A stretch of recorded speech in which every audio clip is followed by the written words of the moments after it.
ഈ സമയത്ത് നമുക്ക് വിവിധ ഭാഷകളിൽ 2 പത്രോസ് ലേഖനം 3-ാം അധ്യായം 10-ാം വാക്യത്തിൽ നിന്ന് വായിക്കാം. Let us read from 2 Peter chapter 3 verse 10. ഇവിടെ നമ്മൾ അപ്പോസ്തലനായ പത്രോസ് ആത്മനിറവിൽ രേഖപ്പെടുത്തുകയാണ്, കർത്താവിന്റെ ദിവസം കള്ളനെ പോലെ വരും.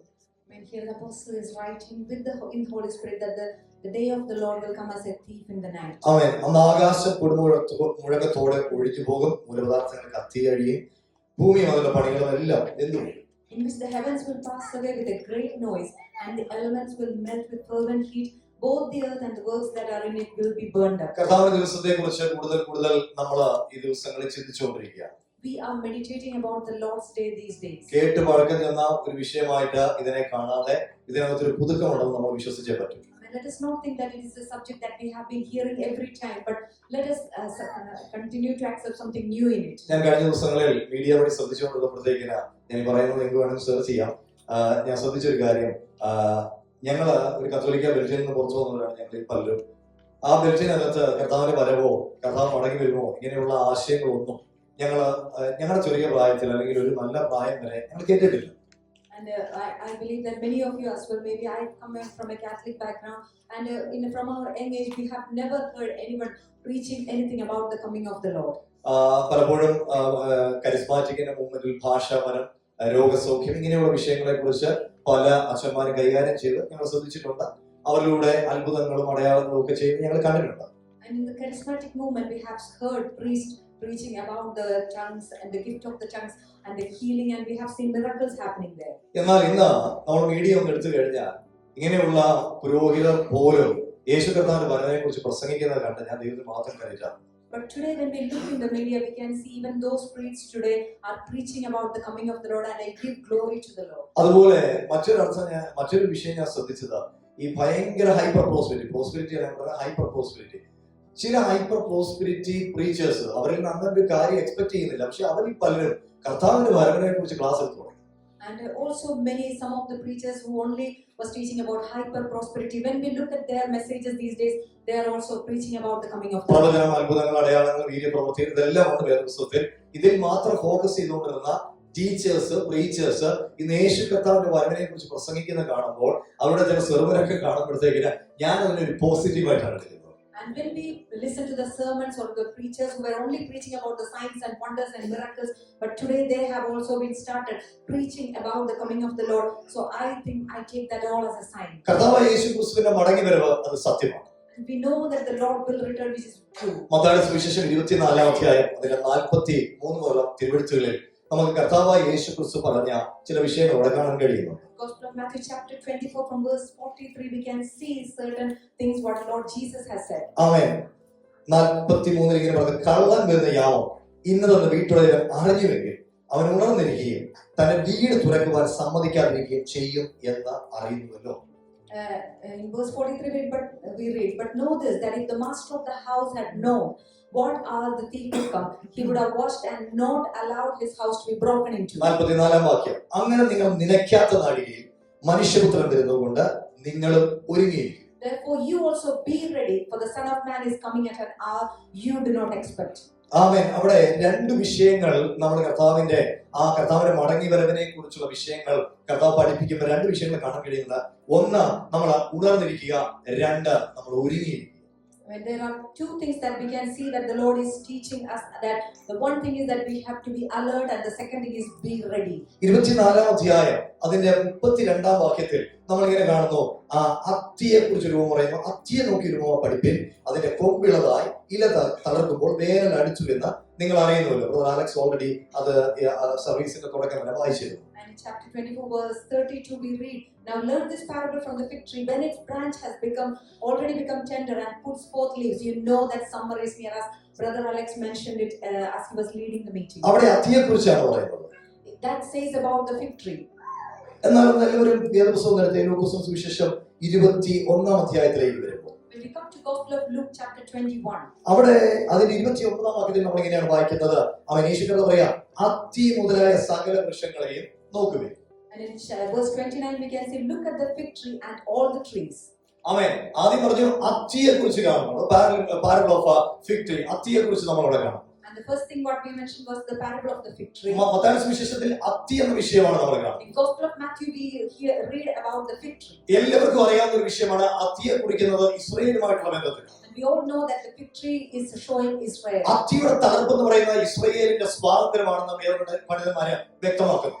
And when we see that the fig tree puts the bud, that means it shows the freedom that the Israel. നമുക്കറിയാം ഡേവിഡ് ബെൻഗൂരിയുടെ നേതൃത്വത്തിലുള്ള ലീഡർഷിപ്പ് അവരുടെ ഇൻഡിപെൻഡൻസ് ഇസ്രായേൽ പ്രഖ്യാപിക്കുന്നു. We know that under the leadership of David Ben-Gurion how they have come into the independence. Amen hallelujah. അതിന് തൊട്ട് പുറകെ ഒരു photo science മൂവ്മെന്റിന് വേണ്ടി വളരെ പ്രയോജനപ്പെട്ട ഒരു ഭക്തന്റെയാണ്.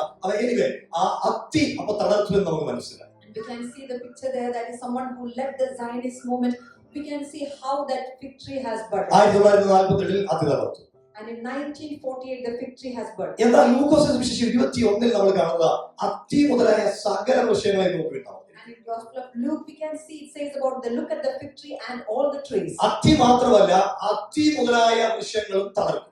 And it's not just the fig tree and all the other trees. ഇവിടെ നമ്മൾ ശ്രദ്ധിക്കേണ്ടത് നമ്മൾ ഈ ചരിത്രത്തിൽ നോക്കുമ്പോഴത്തേക്കിന് ഏതാണ്ട് 1900 ശേഷം എത്ര രാജ്യങ്ങളാണ് ആമേൻ അല്ലെങ്കിൽ അത്തി തളർത്ത അതേ സമയത്ത് തന്നെ എത്ര രാജ്യങ്ങൾ തളർത്തു എന്ന് ചരിത്രത്തിൽ വ്യക്തമാക്കുന്നുണ്ട്. And when we look at the history, we can see at the same time when Israel got independence, like how the fig tree budded, we can see how many other nations got independence around the same time. ഒരു 90% മേളിൽ ലോകത്തിലെ പല രാജ്യങ്ങളും സ്വാതന്ത്ര്യം പ്രാപിച്ചത് 1900 ശേഷമാണ്. And after 1900, that's when many countries have got independence. India, Sri Lanka, Pakistan ഇതെല്ലാം നമുക്ക് ഇവിടെ കാണാൻ കഴിയുന്നുണ്ട്. And we can see that India, Sri Lanka, Pakistan, all those countries got their independence. അപ്പോൾ കർത്താവ് ലൂക്കോസ് സുവിശേഷം 21 വ്യക്തമായിട്ട് അടയാളം തരികയാണ്. എന്താണ്? അത്തി മുതലായ സകല വൃക്ഷങ്ങളെ നോക്കണം. അത് തളർക്കുന്നത് സഭ കാണുമ്പോൾ, നിങ്ങൾ കാണുമ്പോൾ വേനൽ അടുത്തിരിക്കുന്നുവെന്ന് നിങ്ങൾ അറിയും.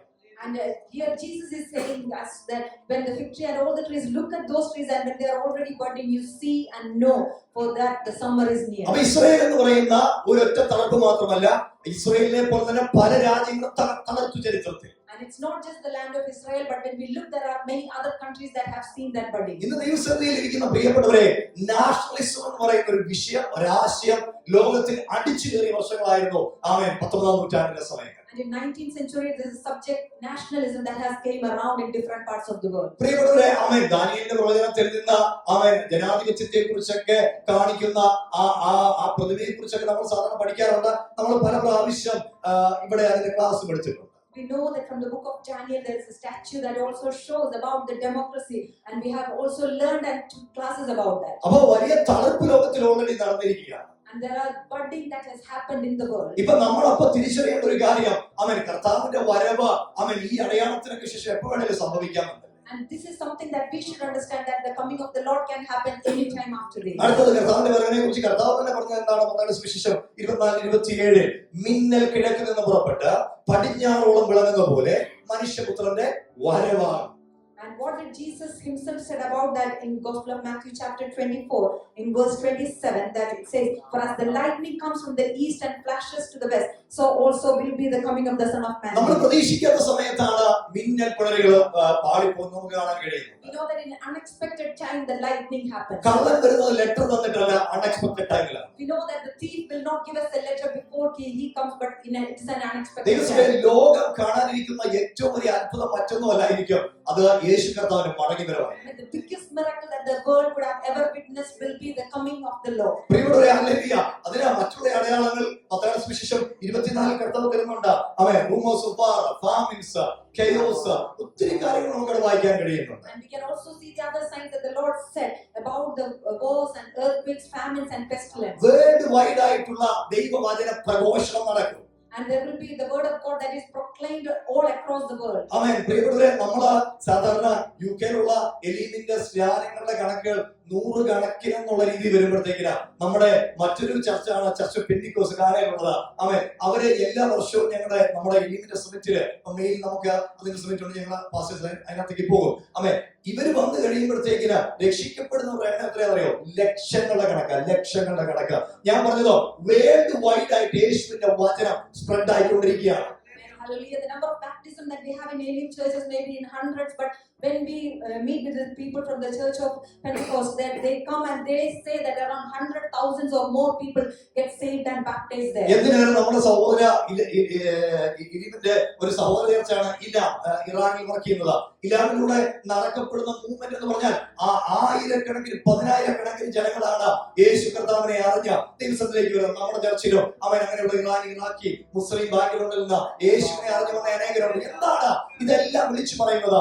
യേശു കർത്താവിന്റെ വരവ് സമീപമാണെന്നല്ലേ. സ്തോത്രം. Hallelujah. And also Elam, which is the movement of Elim, which happens in Iran. We know that thousands and 10,000s of people coming to the Lord.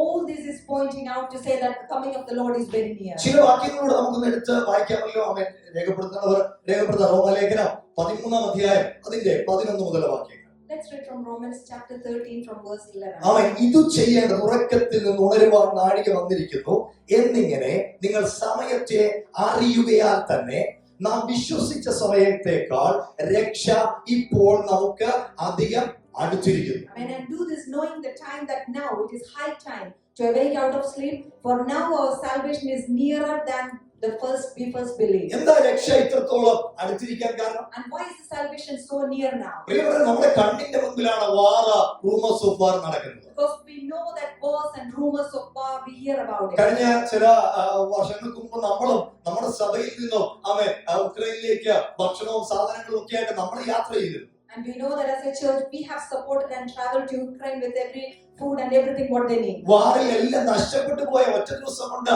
ഭവനവും വാഹനവും ജോലിയും എല്ലാ നന്മകളും നഷ്ടപ്പെട്ടു പോയവരെ നമ്മൾ നേരിട്ട് പോയി കണ്ടതാണ്. And also we have gone seen those people who have lost everything what they had, house and everything they lost in a day. ഇതെല്ലാം വിളിച്ചു പറയുന്നത് എന്താ പറയുക? And what is all this saying? നാം വിശ്വസിച്ച ഒരു സമയമുണ്ട്. And there is a time that we have believed. അതിനേക്കാളും രക്ഷ ഇപ്പോൾ അധികം സമീപസ്ഥമായിരിക്കുകയാണ്. The salvation is nearer than those days that we have first believed. എത്ര പേര് വിശ്വസിക്കുന്നുണ്ട്? I mean, how many of us believe that? അത് വളരെ അടുത്തിരിക്കുകയാണ്. We know that it is very near. രാത്രി കഴിയാറായി. And it is the time that we are out of night. പകൽ അടുത്തിരിക്കുന്നു. And the day is at hand. അതുകൊണ്ട് സഭ എന്താ ചെയ്യേണ്ടത്? So as a church, what we should do? നമ്മൾ ഓരോരുത്തരും സഹോദരങ്ങൾ എന്താ ചെയ്യേണ്ടത്? As a brothers and sisters, what we should do? ഇരുട്ടിന്റെ പ്രവൃത്തി അടിച്ചു മാറ്റിയിട്ട് പകലിന്റെ പ്രവൃത്തി ചെയ്യുന്നവരായി തീരണം. I mean, let us cast off the works of darkness and let us put on the armor of light. എന്താ പകലിന്റെ പ്രവൃത്തി? And what is the works of the light? ഞാൻ നിങ്ങളുടെ മുമ്പിൽ പരസ്യമായി വിശുദ്ധനായിട്ടോ മാന്യനായിട്ടോ ഇരിക്കുന്ന പോലെ തന്നെ ഞാൻ രഹസ്യത്തിലുമായിരിക്കണമെന്നല്ലേ? I mean, how publicly I come as a holy, or I show that I am holy, that in my personal life I should maintain that holiness. ഒന്നുകൂടി ആത്മാവ് പരിശുദ്ധാത്മാവിൽ അവിടെ രേഖപ്പെടുത്തിയിരിക്കുകയാണ് 13-ാം വാക്യം. പകൽ സമയത്തെന്ന പോലെ നാം മര്യാദയായി നടക്കുക.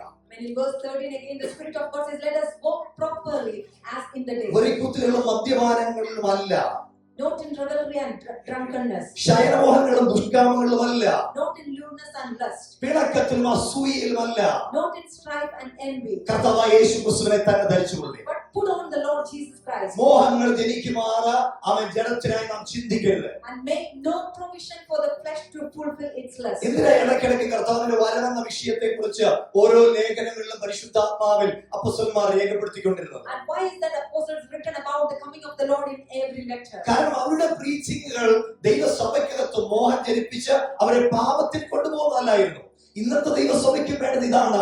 മോഹം ജനിപ്പിക്കുന്ന പ്രസംഗമല്ല, കർത്താവിന്റെ മടങ്ങി വരവ്, അല്ലെങ്കിൽ കർത്താവിന്റെ വിശുദ്ധിയിൽ വളരുന്ന, കർത്താവിനെ കാണാൻ സഭയെ ഒരുക്കുന്ന അത്തരത്തിലുള്ള ആശയങ്ങൾ, വചനങ്ങൾ പുറത്തു വന്നേ പറ്റൂ. അതുകൊണ്ടാണ് ഞാൻ തുടക്കത്തിൽ പറഞ്ഞത്, ഹൈപ്പർ പ്രോസ്പെരിറ്റിക്കാർ പോലും ഇന്ന് കർത്താവിന്റെ വരവിനെ കുറിച്ച് അതിശക്തമായി പ്രസംഗിക്കുന്നു. ഇത് എന്റെ മുമ്പിൽ ഒരു അടയാളമാണ്.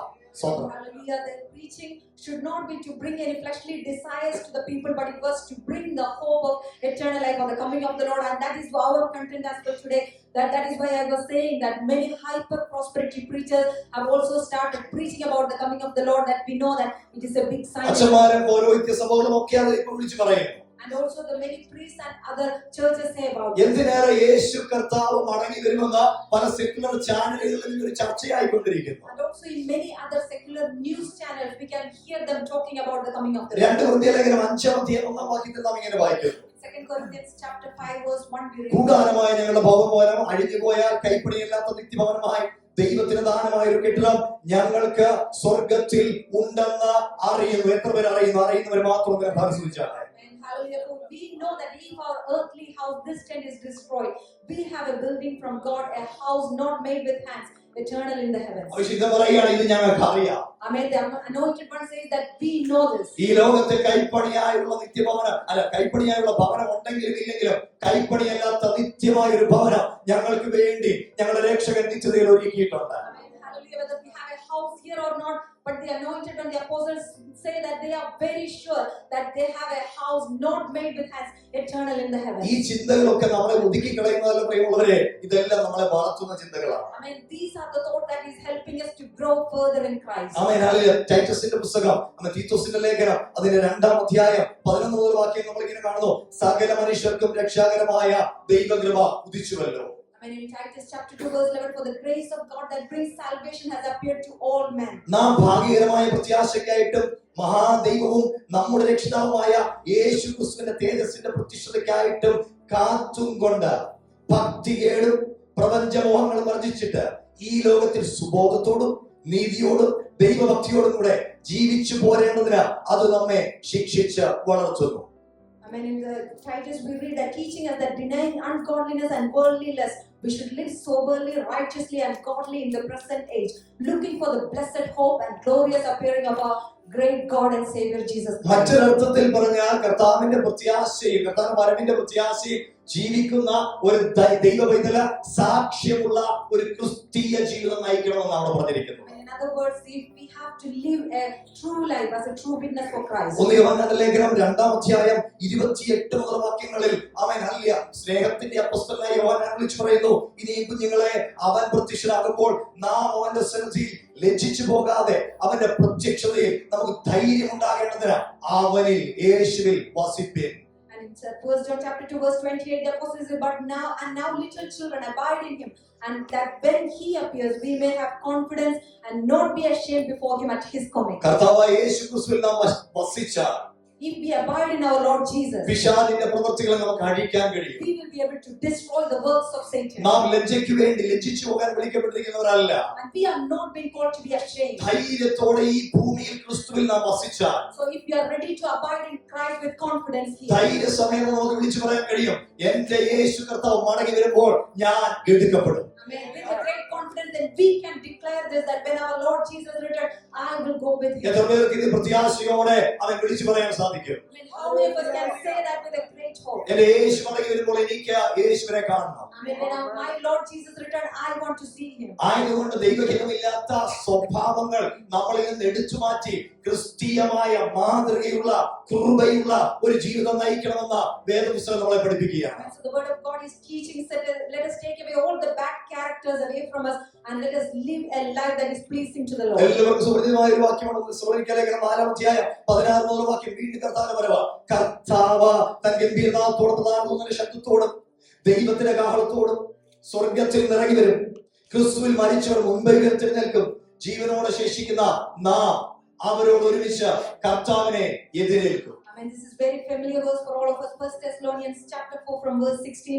For the Lord himself will descend from heaven with a shout, with the voice of an archangel and with the trumpet of God. And the dead in Christ will rise first. Then we who are alive and remain shall be caught up together with them in the clouds to meet the Lord in the air. ഇന്ന് സമയമുണ്ടെങ്കിൽ ആ ട്രംപറ്റിനെ കുറിച്ച് 1-2 ഭാഗങ്ങൾ പറയാൻ സമയമുണ്ടെങ്കിൽ മാത്രം. ആമേൻ. പ്രിയപ്പെട്ടവരെ, വീണ്ടും ഒന്ന് ശ്രദ്ധിച്ചേ. 2 പത്രോസ് ലേഖനം 3-ാം അധ്യായം 10-ാം വാക്യം. കർത്താവിന്റെ ദിവസവും കള്ളനെ പോലെ വരും, അന്ന് എന്ത് സംഭവിക്കും? And in 2 Peter chapter 3 verse 10, as we read that the day of the Lord will come like a thief at night, and what will happen on the day? ഭൂമിയിൽ എന്ത് സംഭവിക്കും? What will happen in the earth? ആകാശം കൊടുമുഴക്കത്തോടെ ഒഴിഞ്ഞു പോകും.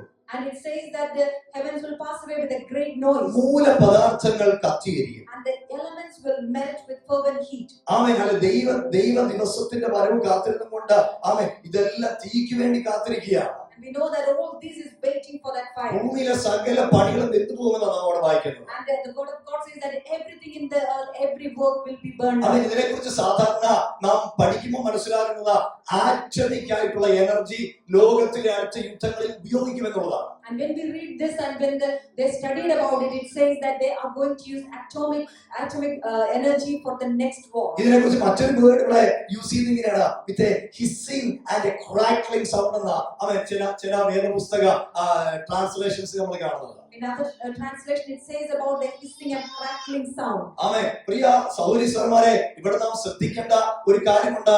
ആമേൻ, hallelujah. ആ hissing അല്ലെങ്കിൽ ഇതിനെ കുറിച്ച് ഒരു തെളിവ് ഞാൻ നിങ്ങൾക്ക് മുമ്പിൽ നടത്താൻ സാധിക്കും. And I can just give you a proof about this. ആമേൻ. ആദ്യമായിട്ട് നമ്മള് ന്യൂക്ലിയർ ബോംബ് പരീക്ഷിക്കപ്പെടുന്നത് അമേരിക്കയിലെ Nevada മരുഭൂമിയിലാണ്. And the first time they have experimented this nuclear bomb was in Nevada. അത് റിപ്പോർട്ട് ചെയ്യാൻ വേണ്ടി ഒത്തിരി പത്രപ്രവർത്തകർ, മീഡിയാസ് അവിടെ അതിന് വിറ്റ്നസ് ചെയ്തിട്ടുണ്ട്. Many journalists, many people went to witness there to see what was happening. അവരോട് പലരും ചോദിച്ചു, നിങ്ങൾ എന്താ അവിടെ കേട്ടത്, എന്താ അവിടെ കണ്ടത്? And many people asked them, asking what you have seen and what you have heard. അവർ യൂസ് ചെയ്തൊരു വേർഡ് ആണ് ക്രാക്ലിംഗ് സൗണ്ട് എന്നാണ്. Crackling sound. What they have used is that they heard a crackling sound. ചില ട്രാൻസ്ലേഷനിൽ exact അതുപോലത്തെ ഒരു word ആണ് ഉപയോഗിച്ചിരിക്കുന്നത്. And in some translation in Bible, that is the exact word that's been used. ഇനി മറ്റൊരു അർത്ഥത്തിൽ പറഞ്ഞാൽ അടുത്തൊരു ശക്തമായ യുദ്ധം ഉണ്ടാകുമ്പോൾ അവൻ ന്യൂക്ലിയർ വെപ്പൺസ് ഉപയോഗിച്ചിരിക്കും. And if there is another war that is going to happen ahead, nuclear weapons will be used there. അങ്ങനെ ന്യൂക്ലിയർ വെപ്പൺസ് ഉപയോഗിച്ചാൽ അവൻ ഇവിടുത്തെ സ്ഥിതി എന്തായിരിക്കും? And if nuclear weapons are used in the next war, ഒരാൾ ഉപയോഗിച്ചാൽ തിരിച്ച് മറ്റേ രാജ്യങ്ങൾ ഉപയോഗിക്കും. and if one country use, the another countries will use. പ്രിയപ്പെട്ടവരെ, ഹല്ലേലൂയ. ഹിരോഷിമയിലും നാഗസാക്കിയിലും ഒക്കെ നടന്ന സംഭവത്തിന്റെ ഇമ്പാക്ട് ഇന്നും ആ ജനം അനുഭവിച്ചുകൊണ്ടിരിക്കുകയാണ്. And what happened in Hiroshima and Nagasaki many years before, even today they are experiencing the impact of that. നിന്ന നിൽപ്പിൽ കൺതടത്തിൽ നിന്ന് കണ്ണിങ്ങനെ എന്താ മെൽറ്റ് ചെയ്ത് ഒഴുകി വരുന്ന ചില കാഴ്ചകൾ അന്ന് സംഭവിച്ചെന്നാ പറയുന്നത്. And what happened those days, that it is reported that the eyes that melted and it fell down. അതിലും ശക്തമായ ആറ്റമിക് പവറാണ് ഇന്ന് പല രാജ്യങ്ങളുടെ കയ്യിലുള്ളത്. And today something powerful than that atomic power is with many countries. ആമേൻ. ഇതൊക്കെ പറഞ്ഞു വന്നിട്ട് ആമേൻ അവിടെ നോക്കിക്കേ, ഹല്ലേലൂയ. അപ്പോസ്തലനായ പത്രോസ് പറയുകയാണ്, നിങ്ങൾ എത്ര ജീവനും വിശുദ്ധിയും ഭക്തിയോടെ നിങ്ങൾ ജീവിക്കണം. And following this, apostle is saying that you should live a holy life. Amen, hallelujah. വേദപുസ്തകത്തിൽ അനവധി ഇടങ്ങളിൽ അപ്പോസ്തലന്മാർ യേശു കർത്താവിന്റെ വരവിനെ കുറിച്ച് ദൈവസഭയെ പഠിപ്പിച്ചു. And throughout the word of God, we can see the apostles have taught about the coming of the Lord. യേശു കർത്താവിന്റെ വരവ് എന്ന വിഷയം ആമേൻ അവർ ഒട്ടുമിക്ക ഇടങ്ങളിലും അവർ തൊടുന്നതായിട്ട് നമുക്ക് കാണാൻ സാധിക്കുന്നു. We can see they have preached about the coming of the Lord in many places. പ്രിയ സഹോദരീസന്മാരെ, അതിന്റെ ആശയം എന്താണ്? അവർക്ക് വ്യക്തമായ ഒരു ബോധ്യമുണ്ടായി. ഈ കാണുന്ന സകല ആമേൻ അമ്പര ചുംബികളും ആമേൻ ഈ കാണുന്ന സകല വിഷയങ്ങളും വെന്തുരുകി പോകും. പക്ഷെ ഒന്നുണ്ട്, ഞങ്ങളുടെ കർത്താവ് മടങ്ങി വരും. ആ വിശുദ്ധ സഭയെ കൂട്ടിക്കൊണ്ടുപോകാനാണ് യേശു മടങ്ങി വരുന്നത്. ആയതുകൊണ്ട് സഭയെ ഒരുക്കേണ്ട ഉത്തരവാദിത്വം അപ്പോസ്തലന്മാർക്ക് മനസ്സിലായി. Hallelujah. The apostles knew that everything what they see in front of them, that is all going to melt and that will not fade away. But they knew that it is their responsibility to prepare the church, prepare the people for the coming of the Lord. അനേക വാക്യങ്ങൾ നമ്മൾ ലേഖനങ്ങളിൽ നിന്ന് കർത്താവായ യേശു ക്രിസ്തുവിന്റെ വരവിനെ കുറിച്ച് അപ്പോസ്തലന്മാർ പഠിപ്പിച്ചത്, രേഖപ്പെടുത്തിയത് നാം വായിക്കുകയുണ്ടായി. In the letters we can see many areas where they have mentioned about the coming of the Lord. രണ്ടാമത്, യേശു കർത്താവ് മടങ്ങി വരുമെന്ന് ദൂതന്മാർ പ്രഖ്യാപിച്ചിട്ടുണ്ട്. And as the angels declare that the Lord Jesus will return. അപ്പോസ്തലപ്രവൃത്തിയുടെ പുസ്തകം 1-11 വാക്യത്തിൽ നമ്മൾ ഇങ്ങനെ കാണുന്നു, കർത്താവായ യേശു ക്രിസ്തു ഈ ഭൂമിയിൽ നിന്ന് അവൻ മരിച്ചടക്കപ്പെട്ട് ഉയർത്തെഴുന്നേറ്റവനായ ക്രിസ്തു മുകളിലേക്ക് എടുക്കപ്പെടുമ്പോൾ അവൻ 120 ഭക്തന്മാർ നോക്കി നിൽക്കുക. ആ സമയത്ത് 11 വാക്യം, ഗലീല പുരുഷന്മാരെ ദൂതന്മാരെ വിളിച്ചു പറയുക, ഗലീല പുരുഷന്മാരെ, നിങ്ങൾ ആകാശത്തിലേക്ക് നോക്കി നിൽക്കുന്നത് എന്ത്? നിങ്ങളെ വിട്ട് സ്വർഗാരോഹണം ചെയ്ത ഈ യേശുവിനെ സ്വർഗത്തിലേക്ക് പോകുന്നവനായി നിങ്ങൾ കണ്ടതുപോലെ തന്നെ അവൻ വീണ്ടും വരും. ഇത് ദൂതന്മാരെ വിളിച്ചു പറയുക, അവൻ വീണ്ടും വരും. And hallelujah, we can see when Jesus ascended into heaven and when the people were looking at that, seeing what was happening, we see in verse 11 that, men of Galilee, why do you stand gazing up into heaven?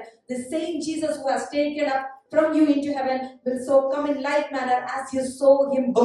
അപ്പോസ്തലന്മാർ ആവർത്തിച്ചു പറഞ്ഞു, യേശു കർത്താവ് മടങ്ങി വരും. And the apostles repeatedly said that our Lord Jesus will return. സ്വർഗീയ ദൂതന്മാർ വിളിച്ചു പറഞ്ഞു, യേശു കർത്താവ് മടങ്ങി വരും. I mean, we can see that the angels have declared saying that Lord Jesus will return. എന്തിനാണ് കർത്താവായ യേശു ക്രിസ്തു എത്ര പ്രാവശ്യം വിളിച്ചു പറഞ്ഞു? യോഹന്നാന്റെ സുവിശേഷം 14:3 നമ്മൾ കാണുന്നു, ഞാൻ പോയി നിങ്ങൾക്ക് സ്ഥലമൊരുക്കിയാൽ ഞാൻ ഇരിക്കുന്ന ഇടത്ത് നിങ്ങൾ ഇരിക്കേണ്ടതിന് പിന്നെയും വന്ന് നിങ്ങളെ എന്റെ അടുക്കൽ ചേർത്തുകൊള്ളും. എത്ര ഒരു ഗ്രാമം പറയുന്നു.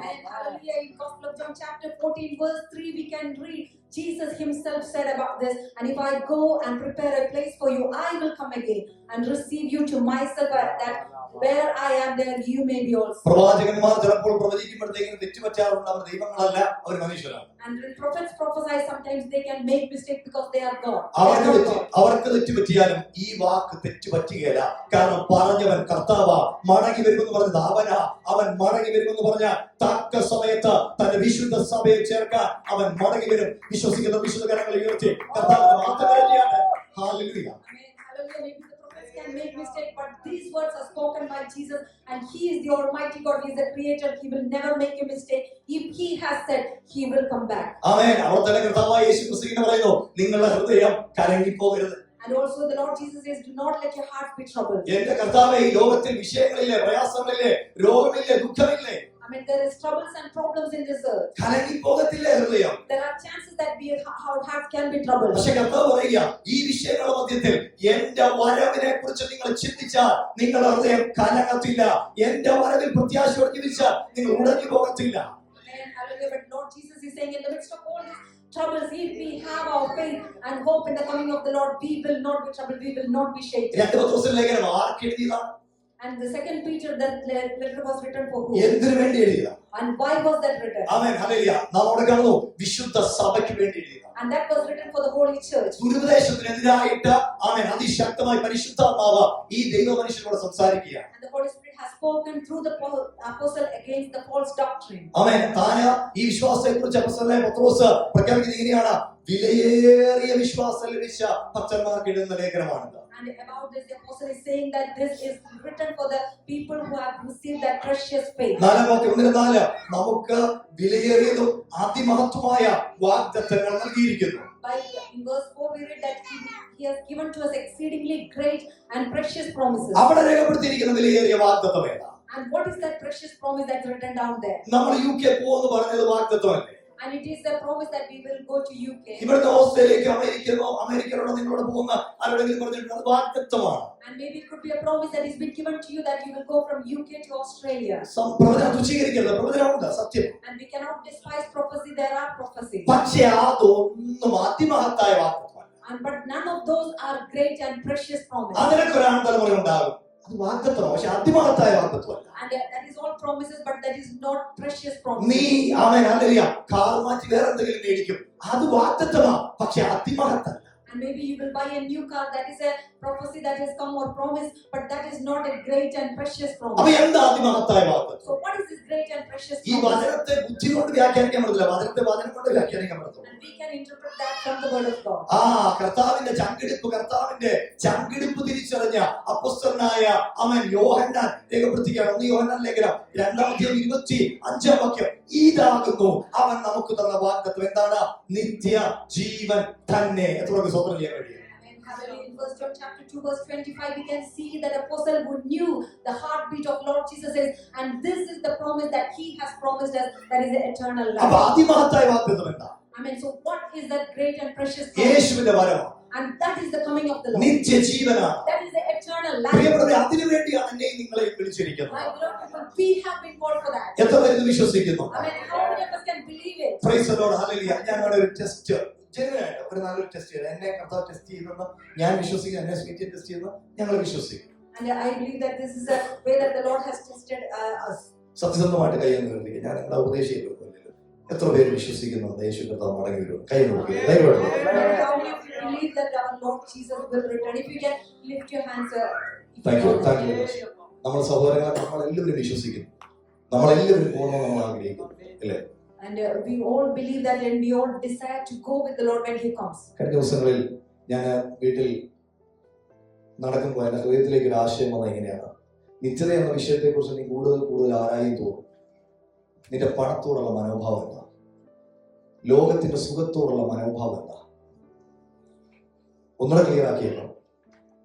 കർത്താവിന്റെ വരവെന്ന ആശയം എന്റെ ഹൃദയത്തിൽ കത്തുകയാണെങ്കിൽ ഞാൻ ഇന്നലെ കുറിച്ചതിനേക്കാളും കൊടുക്കും. എന്ത് കൊടുക്കും? സമയം കൊടുക്കും. ദൈവനാമത്തിൽ പൈസ കൊടുക്കും. പൈസ തരാനല്ല ഞാൻ പറഞ്ഞു, ഞാൻ എന്നെ എക്സാമിൻ ചെയ്തതാണ് ഞാൻ പറയുന്നത്. എന്റെ ജീവിതത്തിൽ എന്തെല്ലാം മാറ്റങ്ങളുണ്ടായി. യേശു കർത്താവിന്റെ വരവെന്ന ആശയം എന്റെ ഹൃദയത്തിൽ വർദ്ധിക്കും തോറും എന്റെ സുവിശേഷീകരണം വർദ്ധിക്കണം. മറ്റുള്ളവരുടെ സുവിശേഷം പറയുന്നത് വർദ്ധിക്കണം. പാപികളുടെ മാനസാന്തരത്തിന് വേണ്ടി അവൻ ഇടിവിൽ നിൽക്കുന്ന വർദ്ധിക്കണം. സേവിങ്ങിനേക്കാൾ ഉപരിയായിട്ട് സ്റ്റാൻഡേർഡ് ഓഫ് ലിവിങ്ങിനേക്കാൾ ഉപരിയായിട്ട് സ്റ്റാൻഡേർഡ് ഓഫ് ഗിവിങ്ങിനകത്ത് മാറ്റം വരണം. എത്രവർക്ക് മനസ്സിലാകുന്നുണ്ട്? നമുക്ക് നമ്മളെ ഒന്ന് ശോധന ചെയ്യാം. ഈ കർത്താവിന്റെ വരവെന്ന ആശയം നമ്മുടെ ഹൃദയത്തിനകത്ത് കയറുന്നുണ്ടെങ്കിൽ നമുക്ക് കർത്താവുമായിട്ടുള്ള കൊടുക്കൽ വാങ്ങലുകൾ, സമയം, സാമ്പത്തികം എന്തുവാകട്ടെ, അതിനകത്ത് നമുക്കൊരു വർദ്ധനമുണ്ട്. When our hope about the coming of the Lord, when it increase in our heart, what all the changes that can happen in our life, that our giving to the Lord, that should increase. Maybe it's giving our time, giving our money, spending or praying for others, or interceding for those people who are sinners, sharing the gospel to others. All these should increase. ഇവിടെ നിൽക്കുമ്പോൾ ഒരു ആശയം കൂടെ പറഞ്ഞ വെളിപ്പാട് പുസ്തകത്തിലോട്ട് പോകാൻ ആഗ്രഹിക്കുന്നു. ഏറ്റവും ശക്തനായ ഒരു ദേവദാസനായിരുന്നു കർത്താവദാസൻ ബില്ലി ഗ്രാം. ബില്ലി ഗ്രാം ഒരിക്കൽ പരസ്യമായിട്ട് പ്രഖ്യാപിച്ച ഒരു പ്രഖ്യാപനമുണ്ട്.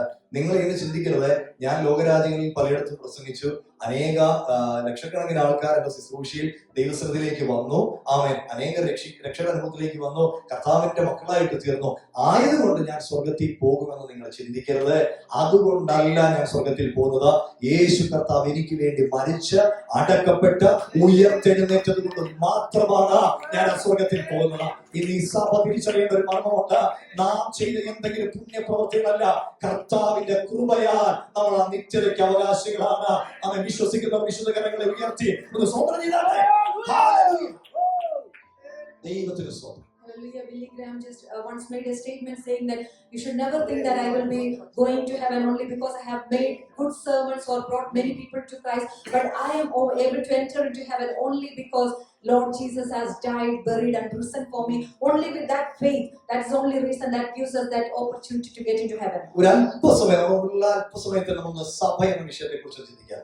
And in this short time, let us just quickly think about വെളിപ്പാടിന്റെ പുസ്തകം 1-ാം അധ്യായം 1 മുതൽ 3 വരെയുള്ള അധ്യായങ്ങളിൽ നമുക്ക് വ്യക്തമായിട്ട് കാണാൻ കഴിയുന്നുണ്ട് നിത്യജീവനായി വിളിക്കപ്പെട്ട ദൈവസഭയുടെ നന്മ തിന്മകളെ കുറിച്ച് സർവശക്തനായ ദൈവം അവിടെ വെളിപ്പെടുത്തുന്നു.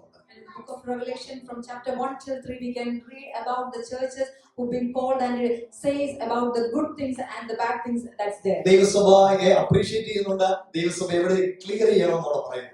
We can see that the Lord is appreciating them for the good things and also the area what is their shortcomings and what to be clear. ഞാൻ ഇന്ന് ഒരു വിഷയം പറഞ്ഞാൽ നിങ്ങളൊന്ന് വീട്ടിൽ പോയി എണ്ണണം. നിങ്ങൾക്ക് കിട്ടും അത്രേ, പക്ഷെ ശ്രദ്ധിച്ച് വായിച്ചാൽ കിട്ടും. അതായത് 1 മുതൽ 3 വരെയുള്ള വെളിപ്പാടിന്റെ പുസ്തകത്തിലെ 3 അധ്യായങ്ങളിൽ എത്ര പ്രാവശ്യം സഭ എന്ന വാക്ക് കാണുന്നു.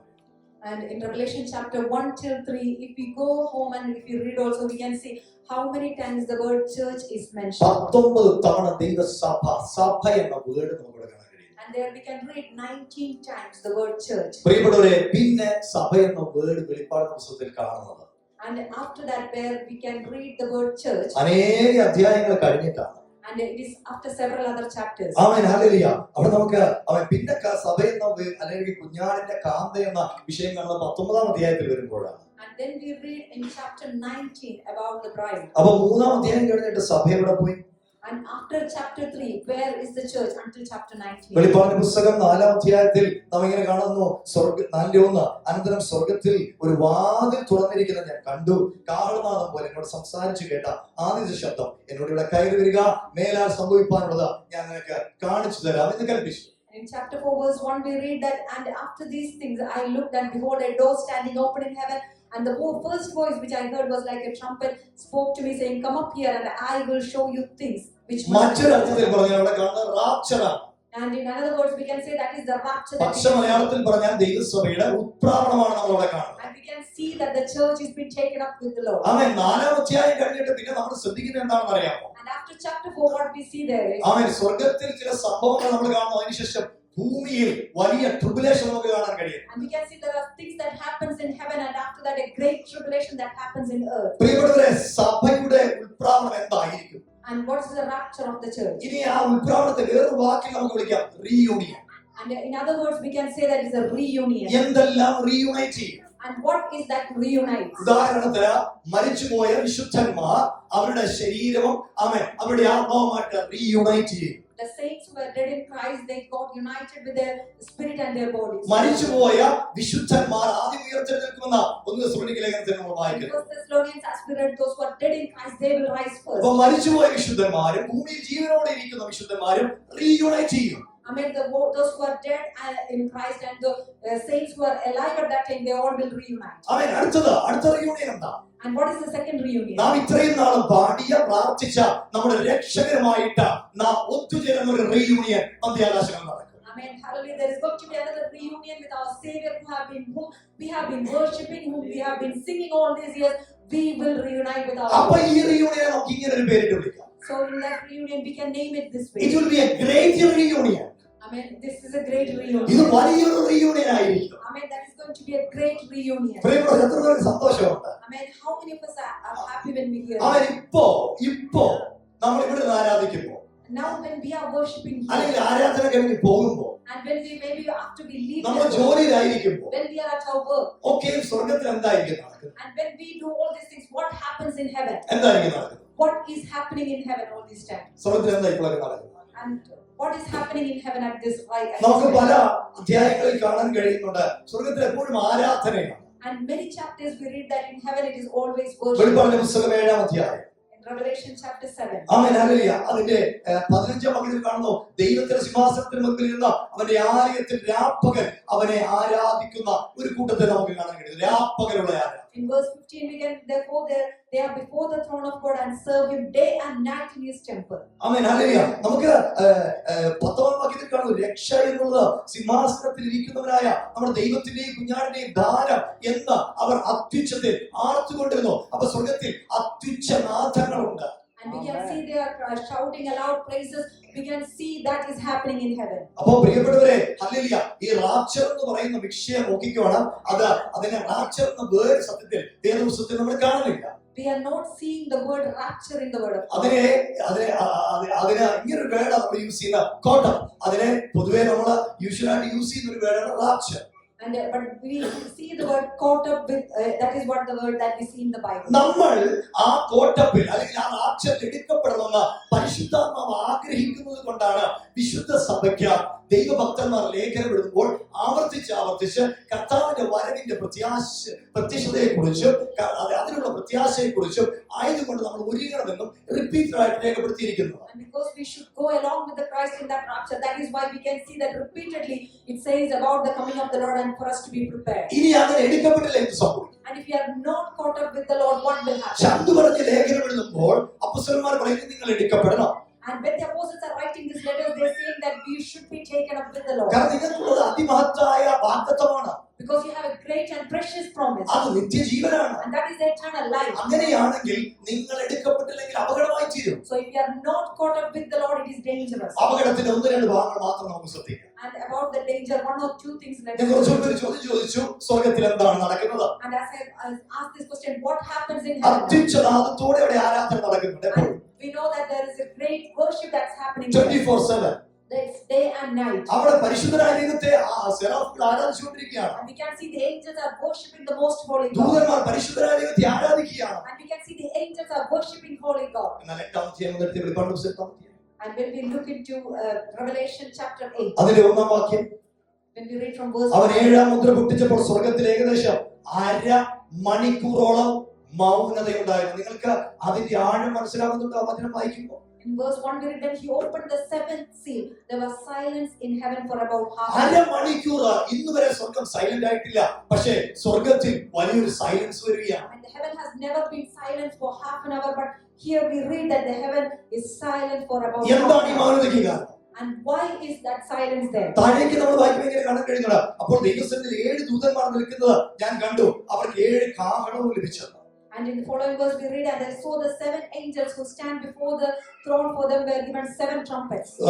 നമ്പോസിന്റെ പുസ്തകം സംഖ്യാപുസ്തകം 10-ാം അധ്യായത്തിൽ കാഹളം എന്തിനാണ് യഹൂദന്മാർ ഇസ്രായേലിന്റെ സഭ ഉപയോഗിക്കണമെന്ന് അവിടെ രേഖപ്പെടുത്തിയിട്ടുണ്ട്. In Numbers chapter 10 we can see why the trumpets have been used in Israel. ഒന്നാമത്തെ വിഷയം സഭയെ കൂട്ടിവരുത്താനാണ് കാഹളം ഉപയോഗിക്കുന്നത്. First is that the trumpet was blown so that the church will come together. രണ്ടാമത്തെ വിഷയം കാഹളം എന്തിനാ ഉപയോഗിക്കുന്നത്? യുദ്ധത്തിന് പുറപ്പെടുന്നതിന് അവൻ വാണിംഗ് കാഹളം ഇസ്രായേലിന്റെ സഭ ഉപയോഗിച്ചിരുന്നു. And the trumpet was used in the congregation of Israel before they set out for a war. മൂന്നാമത് എന്തിനാണ് ട്രംപറ്റ് ഉപയോഗിക്കുന്നത്? And the third thing, why was the trumpet used? പ്രിയപ്പെട്ടവരെ, മൂന്നാമത് ട്രംപറ്റ് ഉപയോഗിക്കുന്ന special ഒക്കേഷൻസിലാണ്. And the trumpet was used in special occasions in Israel. ഇനി ഞാൻ ചോദിക്കട്ടെ, ഈ കാഹളനാദം അവൻ ആരംഭത്തിൽ ഒരിടത്ത് ഉപയോഗിക്കും, എവിടെയാ?